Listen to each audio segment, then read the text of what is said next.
There have been times in the last 4 days when I have felt ashamed of the British press. Even when the behaviour was legal, it was cruel, callous, stupid, insensitive. And there were moments during this inquiry when I think any person of sensitivity would have flinched in horror to think that people didn't have an internal compass holding them back from some of the actions.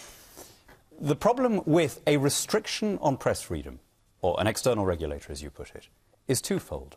First of all, nobody will agree on what ought not to be published. Everyone can think of something that they think shouldn't be in the public domain, but no two people will agree on what. And I've yet to hear anybody say, this ought not to be published because I might read it and it would be damaging to me.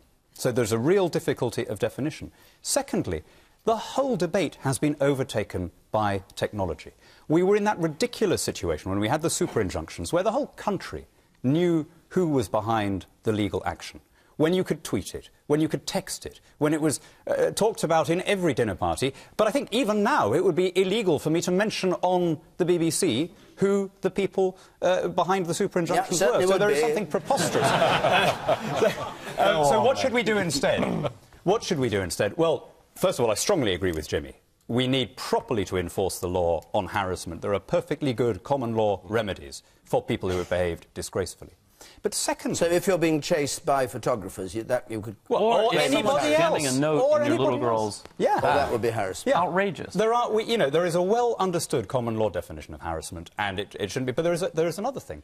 Editors should be more afraid of printing something that is untrue than of something that is intrusive. And if you listened to the testimony over the last 2 or 3 days, the thing that most upset a number of the people giving evidence, the McCanns particularly, were the lies that had appeared about them. Now, I think that in order, the quid pro quo of not having a privacy law, not having external regulation, and I'm against both of those things, is that if a newspaper prints something that is untrue, the damages should not be set by the hurt feelings of the victim, they should be actually punitive damages. They should be a level of damages that makes the newspaper not want to do it again.